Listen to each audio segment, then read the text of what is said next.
Hello friends, welcome to my channel spice of life. இன்னைக்கு நம்ம கிருஷ்ண கதையில அத்தியாயம் 44 தான் பார்க்க போறோம். வாங்க கதையை கேட்கலாம். அத்தியாயம் 44. கம்சன் வதம். கம்சனின் மல்லர்கள் தங்கள் விருப்பத்தை தெரிவித்ததும் மது என்ற அரக்கனை கொன்றவராகிய முழுமுத கடவுள் சானூரனை எதிர்த்தும் ரோகிணியின் மகனான பலராமர் முஷ்டிகனை எதிர்த்தும் மல்யுத்தம் செய்தார்கள். கிருஷ்ணரும் சானூரனும் அதே போல் பலராமரும் முஷ்டிகனும் கையோடு கை காலோடு கால் பின்னிக் கொண்டு வெற்றி பெறும் நோக்கத்தோடு ஒருவரை மற்றொரு அழுத்த முயற்சித்தார்கள். உள்ளங்கைகளையும் கால்களையும் தலைகளையும் மார்புகளையும் பிணைத்துக் கொண்டு ஒருவரை ஒருவர் அடித்து தள்ளிய போது சண்டையின் வேகம் அதிகரித்தது. ஒருவர் மற்றவரை பிடித்து தரையின் மீது வீழ்த்தினால் மற்றவர் பின்னிருந்து பிடித்து அழுத்த முயற்சித்தார். படிப்படியாக யுத்தத்தின் வேகம் அதிகரித்தது. பிடிப்பதும் இழுப்பதும் தள்ளுவதுமாக கைகளையும் கால்களையும் பிணைத்துக் கொண்டு சண்டையிட்டார்கள். ஒருவரை ஒருவர் தோற்கடிக்க முயன்ற போது மல்யுத்த கலையின் நுணுக்கங்கள் அத்தனையும் அங்கு வெளிப்படுத்தப்பட்டன. ஆனால் போட்டியை பார்த்து கொண்டிருந்தவர்களுக்கு திருப்தி இல்லை. ஏனெனில் சிறுவலான பலராமரையும் கிருஷ்ணரையும் எதிர்த்து மலை போன்ற உருவமும் பலமும் கொண்ட முஷ்டிகனும் சானூரனும் போரிடுவது நியாயமல்லவென்று பலர் கருதினார்கள். கிருஷ்ணரிடமும் பலராமரிடமும் அனுதாபம் கொண்ட சிலர் இது அபாயகரமானது, அரசனின் முன்னிலையில் சமம் இல்லாதவர்களிடையே இப்படி ஒரு போட்டி நடக்கலாகாது என்று பேசிக் கொண்டார்கள். பார்வையாளர்கள் உற்சாகமின்றி இருந்தார்கள். பலமிக்கவர்கள் பலம் குறைந்தவர்களை தாக்குவதை அவர்களால் ரசிக்க முடியவில்லை. முஷ்டிகனும் சானூரனும் இடியேறு போன்றவர்கள், கிருஷ்ணரும் பலராமும் தலிகள் போன்ற சிறுவர்கள். இந்த சபையில் நியாய உணர்வு என்பது இல்லை போலும். நியாயத்தின் நாகரிகத்தை அறிந்தவர்கள் தரமற்ற இப்போட்டியை காண விரும்ப மாட்டார்கள். இந்த போட்டியை நடத்துபவர்கள் அறிவில் குறைந்தவர்கள். அவர்கள் பாவகரமான செயலில் ஈடுபட்டிருக்கிறார்கள். இவ்வாறு சிலர் பேசிக் கொண்டார்கள். மற்றொருவர் கூறினார், ஆனால் கிருஷ்ணரின் முகத்தை பாருங்கள். எதிரியை விரட்டி பிடித்ததில் அவரின் முகத்தில் வியர்வை துளிகள் அரும்பாய் இருக்கின்றன. அவரின் முகம் நீர் துளிகளை தாங்கிய தாமரை மலர் போல் தோன்றுகிறது. பலராமனின் முகம் எவ்வளவு அழகாக தெரிகிறது பாருங்கள். அவரின் வெள்ளையான முகத்தில் சிவப்பு நிறம் படர்ந்திருக்கிறது. முஷ்டிகனுடன் எவ்வளவு பலத்துடன் மோதுகிறார் பாருங்கள். சபையில் இருந்த பெண்கள் பின்வருமாறு பேசிக் கொண்டார்கள். தோழியரே, முழுமுதல் கடவுள் தாமே எப்போதும் மலர்களால் அழகு செய்யப்பட்டவராய் சகோதரர் பலராமருடன் பசுக்களை பராமரித்துக் கொண்டிருக்கும் விருந்தாவனம் எப்படிப்பட்ட புண்ணிய பூமியாக இருக்க வேண்டும். அவரின் சகாக்கள் சூழ்ந்திருக்க அவர் பரமான புல்லாங்களை இசைத்தபடி இருக்கிறார். சிவபெருமானும் பிரம்மனும் லட்சுமியும் சதா பூஜித்துக் கொண்டிருக்கும் பாத கமலங்களையுடைய கிருஷ்ணரையும் பலராமரையும் எப்போதும் தரிசித்திருக்க இந்த விருந்தாவன வாசிகள் என்ன தவம் செய்திருக்க வேண்டும்? முழுமுத கடவுளை அனுபவித்து அவரின் இணையற்ற மேனி அழகை பார்த்தபடி இருக்க இந்த விருந்தாவன மங்கையர் எவ்வளவு புண்ணியம் செய்தார்களோ. பகவானின் அழகை ஒப்பிட முடியாது. கிருஷ்ணரும் பலராமரும் செல்வம், பலம், அழகு, புகழ், அறிவு, துறவு ஆகிய எல்லா சிறப்புகளும் நிரம்பியவர்கள். பால் கறப்பது, நெல் குத்துவது, தயிர் கடைவது போன்ற அலுவல்களுக்கிடையேயும் நாள் முழுவதும் கிருஷ்ணரை பார்த்தும் அவரை பற்றி எண்ணியும் இருக்கக்கூடிய கோபியர்கள் எவ்வளவு பாக்கியசாலிகள். வீடு பெருக்கும் போதும் துடைக்கும் போதும் அவர்கள் கிருஷ்ணரை பற்றிய எண்ணங்களிலேயே மூழ்கி இருக்கிறார்கள். பல வகையான இக உலக காரியங்களில் ஈடுபட்டிருக்கும் போதும் கிருஷ்ணா உணர்வுடன் இருக்கக்கூடும் என்பதற்கு கோபியர்கள் சிறந்த உதாரணம். எப்போதும் கிருஷ்ணரை பற்றி எண்ணிக்கொண்டிருப்பவனை ஜட செயல்களால் பாதிக்கப்பட மாட்டார். எனவே கோபியர்கள் எப்போதும் யோகத்தின் மிக உயர்ந்த நிலையான சமாதி நிலையில் இருக்கிறார்கள். எப்போதும் கிருஷ்ணரை எண்ணிக்கொண்டிருப்பவன் யோகியருள் மிகவும் சிரேஷ்டியமான யோகி என்று பகவத்கீதை வலியுறுத்தி கூறுகிறது. ஒரு பெண் கூறினால் கோபியர்களின் செயல் பக்தியில் மிக சிறந்தது என்பதை நாம் ஒப்புக்கொள்ள வேண்டும். இல்லாவிடில் காலையில் அவர் தம் நண்பர்களும் பசுக்களை பராமரிக்க செல்லும் போதும் மாலையில் அவர் வீடு திரும்பும் போதும் அவரை காணும் வாய்ப்பை அவர்கள் எப்படி பெற்றிருக்க முடியும்? அவர் புல்லாங்குழலை இசைத்தபடி புன்முறுவல் பூப்பதை அடிக்கடி காணும் பாக்கியத்தை அந்த கோபியர்கள் எவ்வாறு பெற்றிருக்க முடியும்? சபையில் இருந்த பெண்கள் தமக்காக கவலைப்படுகிறார்கள் என்பதை அறிந்த பரமாத்மாவாகிய கிருஷ்ணர் மேலும் யுத்தத்தை தொடராமல் மல்லர்களை உடனே கொள்வதென்று முடிவு செய்தார். கிருஷ்ணர் மற்றும் பலராமரின் பெற்றோர்களான நந்த மகாராஜா, யசோதை, வசுதேவர், தேவகி ஆகியோரும் தம் குழந்தைகளுக்கு ஆபத்து ஏற்படக்கூடாது என்று கவலை அடைந்திருந்தார்கள். முழுமுத கடவுளாகி கிருஷ்ணர் சானூருடனும் சண்டையிட்டது போலவே பலராமரும் முஷ்டிகனுடன் போர் செய்தார். கிருஷ்ணர் மிக கடுமையாக சானூரனை 3 முறை தம் முஷ்டியால் அடித்தார். சபையோர் ஆச்சரியப்படும்படி அந்த மாபெரும் மல்லன் அதிர்ந்து போனான். கடைசி முயற்சியாக சானூரன் ஒரு பருந்து மற்றொன்றை தாக்குவது போல் கிருஷ்ணரை தாக்கினான். இரு கைகளையும் மடக்கி கொண்டு அவன் கிருஷ்ணரை மார்பில் ஓங்கி அடித்தான். ஆனால் மலர் மாலையால் அடிப்பட்ட யானையை போல் கிருஷ்ணர் சிறிதும் பாதிக்கப்படாமல் இருந்தார். அவர் வேகமாக சானூரனின் இரு கைகளையும் பற்றி கொண்டு அவனை சக்கரம் போல் சுழற்றிய போது சானூரன் உயிரிழந்தான். கிருஷ்ணர் அவனை தரையில் எறிந்தார். இந்திரனின் கொடியை போல் சானூரன் வீழ்ந்தான். அவன் அணிந்திருந்த ஆபரணங்கள் எல்லாம் அங்கும் இங்குமாக சிதறின. முஷ்டிகனும் பலராமரை அடித்தபோது அவர் மிகுந்த பலத்துடன் பதிலடி கொடுத்தார். முஷ்டிகன் நடுக்கம் கொண்டு இரத்தமாக கக்கினான். மிகவும் துன்பப்பட்டவனாய் அவன் உயிரிழந்த புயலில் சரியும் மரம் போல கீழே விழுந்தான். இரு மல்லர்களும் சண்டையிட முன் வந்தார்கள். பலராமர் அவனை உடனடியாக தன் இடது கையால் பிடித்து அனாவசியமாக கொன்றார். சாலன் என்ற மல்லன் முன் வந்தபோது கிருஷ்ணர் அவனை உதைத்து அவனின் தலையை உடைத்தார்.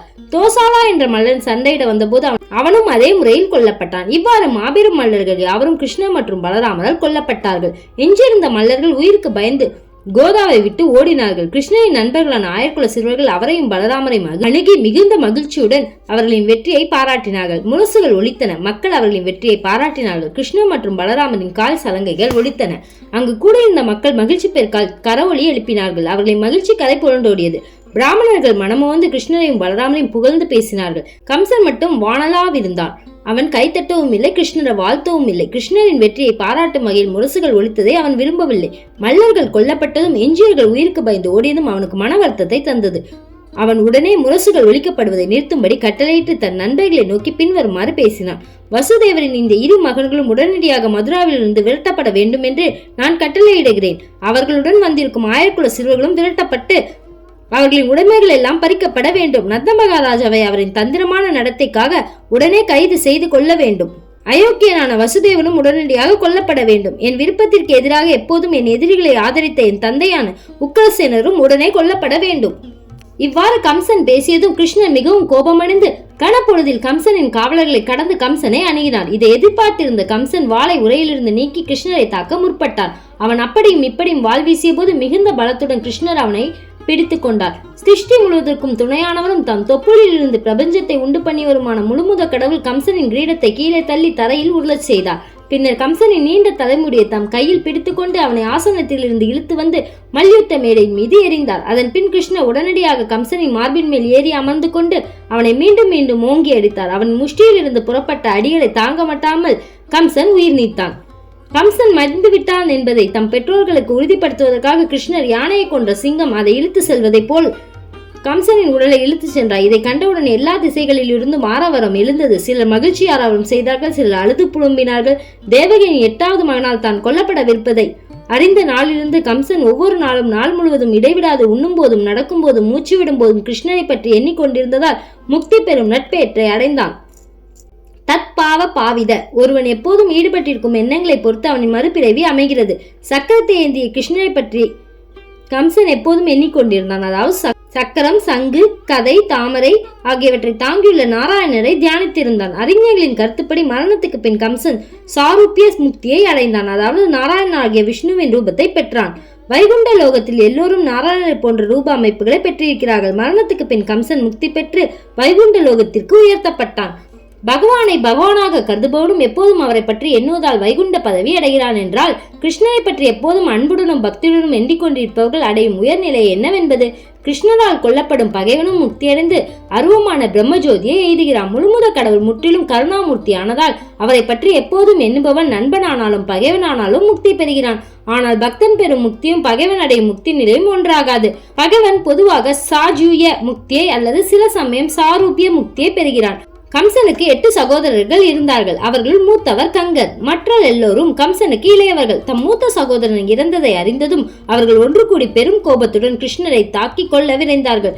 கம்சனும் அவனின் சகோதரர்களும் கிருஷ்ணரின் தாய்மாமன்மாராவர்கள், அதாவது தேவகியின் சகோதரர்கள். எனவே கிருஷ்ணர் கொன்றது தன் தாய்மாமனான கம்சனை. இது வேத பண்புகளுக்கு புறம்பானது. கிருஷ்ணர் வேத கட்டளைகளுக்கு அப்பாற்பட்டவர் என்றாலும் தவிர்க்க முடியாத சூழ்நிலைகளில் மட்டும் அவர் வேத கட்டளைகளை மீறுகிறார்.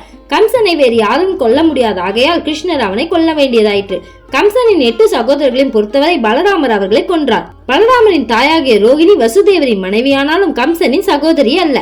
அவர் கை கட்டி ஆயுதத்தை கொண்டு அது யானையின் தந்தமாகவும் இருக்கலாம். சிங்கம் மான் கூட்டத்தை கொள்வது போல கம்சனின் சகோதரர்களை ஒருவன் பின் ஒருவராக கொன்றார். இவ்வாறு கிருஷ்ணரும் பலராமரும் பக்தர்களை காத்து தேவர்களின் பகைவர்களான துஷ்ட அரக்குகளை அழிப்பதற்காக முழுமுதற் கடவுள் அவதரித்திருக்கிறார் என்று சொல்லப்படுவதை நிரூபித்து காட்டினார். உயர்நிலை கிரகங்களில் இருந்து தேவர்கள் கிருஷ்ணரையும் பலராமரையும் பாராட்டி மலர் மாலை பொழிந்தார்கள். அவர்கள் வலிமை மிக்கவர்களான பிரம்மதேவனும் சிவபெருமானும் இருந்தனர். எல்லோராலும் ஒருமுகமாக கம்சன் மரணம் அடைந்ததில் மகிழ்ச்சி தெரிவித்தார்கள். ஸ்வர்கலோகங்களில் தந்துபிகள் முழங்கின. அங்கிருந்த மலர்கள் பூமியின் மீது வர்ஷிக்கப்பட்டன. தேவர்களின் மனைவியர்கள் ஆனந்த நடனம் ஆடினார்கள். கம்சன் மற்றும் அவனின் 8 சகோதரிகளின் மனைவியை தம் கணவர்களின் திடீர் மரணத்தால் துக்கமடைந்து நெற்றியில் அடித்துக்கொண்டு கண்ணீர் பெருக்கினார்கள். தங்கள் கணவர்களின் உடல்களை கைகளில் அணைத்தபடி உறக்க அழுதார்கள். இறந்த சடலங்களிலும் அவர்கள் இவ்வாறு பேசினார்கள்.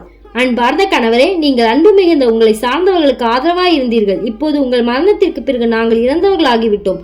எங்கள் மங்களம் பறிக்கப்பட்டு விட்டது. உங்களது மரணத்தால் தனூர் யஞ்ஞம் போன்ற மங்கள காரியங்கள் எல்லாம் தடைப்பட்டிருக்கின்றன. அன்புள்ள கணவர்களே, குற்றமற்றவர்களிடம் நீங்கள் அநியாயமாக நடந்து கொண்டீர்கள், அதனால் கொல்லப்பட்டீர்கள். நல்லவர்களுக்கு தொல்லை தருபவர்கள் தண்டிக்கப்படுவது இயற்கை விதி. கிருஷ்ணர் முழுமுத கடவுள் என்பது தெரிந்ததே. அவரை எல்லாவற்றின் உன்னத அதிகாரி, உன்னத அனுபவிப்பாளர். எனவே அவரது அதிகாரத்துக்கு பணியாத எவரும் மகிழ்ச்சியாய் இருக்க முடியாது. அப்படிப்பட்டவனுக்கு உங்களுக்கு நேர்ந்தது போல் மரணம் சம்பவிக்கும். தன் மாமிகளிடம் அனுதாபம் கொண்ட கிருஷ்ணர் இயன்றவரை அவர்களுக்கு ஆறுதல் வார்த்தைகள் கூறினார். இறந்த அரச குமார்களுக்கு கிருஷ்ணர் சகோதரியின் மகனாகியால் ஈமச் சடங்குகளை அவரே நேரில் கவனித்தார். அக்காரியம் முடிந்த பிறகு கிருஷ்ணரும் பலராமரும் கம்சனால் சிறைப்படுத்தப்பட்டிருந்த தம் தாய் தந்தையரான வசுதேவரையும் தேவகியும் விடுவித்தார்கள். கிருஷ்ணரும் பலராமரும் அவர்களின் பாதங்களில் விழுந்து நமஸ்கரித்தார்கள். கிருஷ்ணர் அவர்களின் மகனாக பிறந்த காரணத்தால் அவர்கள் மிகுந்த தொல்லைக்குள்ளாக நேரிட்டது. கிருஷ்ணர் காரணமாகவே கம்சன் அவர்களை துன்புறுத்தினார். தேவகியும் வசுதேவரும் கிருஷ்ணர் முழுமுத கடவுள் என்பதை நன்கு அறிந்திருந்தார்கள். எனவே கிருஷ்ணர் அவர்களின் பாதங்களை தொட்டு வணங்கினாலும் அவர்கள் அவரை தழுவிக்கொள்ளாமல் முழுமுத கடவுள் சொல்வதை கேட்பதற்காக நின்றிருந்தார்கள். கிருஷ்ணர் தமக்கு மகனாக பிறந்திருந்தாலும் அவரின் உயர்ந்த நிலையை வசுதேவரும் தேவகியும் எப்போதும் உணர்ந்திருந்தார்கள். பக்தி வேதாந்தர் எழுதிய கிருஷ்ணர் எனும் நூலின் 44ஆம் அத்தியாயமான கம்சன் வதம் இவ்வாறு நிறைவு பெறுகிறது.